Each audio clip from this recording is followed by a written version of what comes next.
ఇష్టమైన బైక్ బుల్లెట్టా? నిజమేనా? Yeah. తన్ని ఒకసారి గెలిపించడం లేదు కోసం అంటే ఒకసారి చెప్పాడు బుల్లెట్ అవును. ఇష్టమే అని. జానకిలో వాడి వాడి అది బాగా ఇంట్రెస్ట్ అయిపోయింది ఓ బుల్లెట్. సో డ్రీమ్ హాలిడే కానీ డ్రీమ్ ప్లేస్ కానీ ఏమైనా ఉందా? స్విట్జర్లాండ్. కొంపతీసి హనీమూన్ అక్కడే ప్లాన్ అతను వెంటనే హనీమూన్ అనగానే నవ్వేశారు. అంటే అదే ప్లాన్ చేశారు కదా. తన ఫేవరెట్ యాక్టర్ ఎవరు, యాక్ట్రెస్ ఎవరు? యాక్టర్ రవితేజ గారు అండ్ బాలకృష్ణ గారు. యాక్ట్రెస్ లిస్ట్ ఏ ఉంటదేమో నా దగ్గర. ఫస్ట్ సనీ లియోన్ గారు, సో తర్వాత జాక్లిన్ ఫెర్నాండెస్. అందుకే అందుకే యాక్ట్రెస్ గురించి చెప్పలేదు, లిస్టే ఉంటది పెద్దది. So I would say oh my God. ఫోన్లో తను ఎక్కువగా చూసేది ఏంటి? ఇన్స్టాగ్రామ్. తన వాలెట్లో ఏముంటాయి? డబ్బులు అయితే ఉండదు, కార్డ్స్ అలాంటివి అంతేగా. అంతే, కార్డ్స్లో ఉంటాయి. పర్స్ వాడడం తక్కువ, నేను చాలా తక్కువ.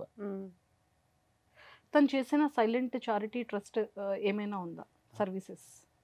అంటే అమ్మరే చేశారా లేకపోతే అమర్ త్రూ లైక్ వాళ్ళ మమ్మీ చేశారా తెలియదు కానీ ఒక్కసారి అయితే నాకు చెప్పారు, అది నాకు పర్టికులర్గా ప్లేస్ తెలియదు, తీసుకెళ్తాను, సో నువ్వు చేసేదైతే అక్కడ వెళ్ళి చేద్దాము, లేడీస్ అంటే అమ్మాయిలు ఉంటారు, వాళ్ళకి కనీసం ఏది కొనుక్కోవడానికి ఉండదు, సో ఇక్కడ చేయడం బదులు అక్కడ చేస్తే వాళ్ళకి యూజ్ అవుతుంది, ఐ టేక్ యూ అని చెప్పాడు. కానీ వాళ్ళ మమ్మీ చేస్తూ నాకు అది ఉంటారు. ఇష్టం, మమ్మీ ఒకప్పుడు చేసేవాళ్ళు.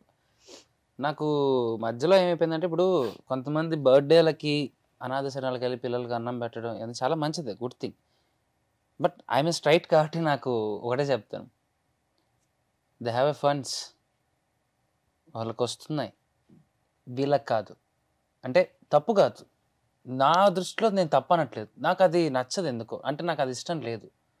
ముసలి వాళ్ళు ఉన్నారు, వాళ్ళకి వెళ్ళి ఒక ముద్ద పెడితే చాలా హ్యాపీ ఫీల్ అవుతారు. Tribal area girls and ladies వాళ్ళ పర్సనల్ థింగ్స్ నుంచి దే డోంట్ హ్యావ్ ఎనీథింగ్. నేను భద్రాచలం వెళ్ళినప్పుడు నేను చూశాను, నా కళ్ళతో అక్కడ నేను చూశాను. నాట్ ఓన్లీ దేర్, చాలా నేను కొన్ని చోట్లకి బికాజ్ ఐమ్ ఏ ట్రావెలర్ వెళ్ళి చూసినప్పుడు ఆ అమ్మాయిలు వాళ్ళు వేసుకున్న డ్రెస్సులు కానీ అది చూసి వీళ్ళకి ఇవ్వాలి, వీళ్ళకి పెట్టాలి. మన గురించి చెప్పుకోవాల్సిన అవసరం లేదు, మనం వెళ్ళి ఫోటోలు తీసుకొని ఇద్దాన్ని తీసుకున్నాం, ఇది అన్నం పెట్టేసాం, ఇద్దామంటే నాకు అవన్నీ ఏం అవసరం లేదు. నేను ఒకటే చెప్పాను, నువ్వు చేయాలనుకుంటే నేను అడ్రస్ చెప్తాను, పోయి ఇచ్చేసిరా. ఎవరు ఏంటి ఇవన్నీ మనకొద్దు, అవసరం లేదు. మనం మంచి చేస్తున్నప్పుడు ఆ మంచి ఇస్తే చాలు. దాన్ని బ్యానర్లు కట్అవుట్లు వేసుకొని చూపించుకొనేసి ఓ వీడియోలో దాన్ని బ్లాగ్ లాగా చేసుకోవడం అవన్నీ నాకు అనవసరం అని చెప్పాను.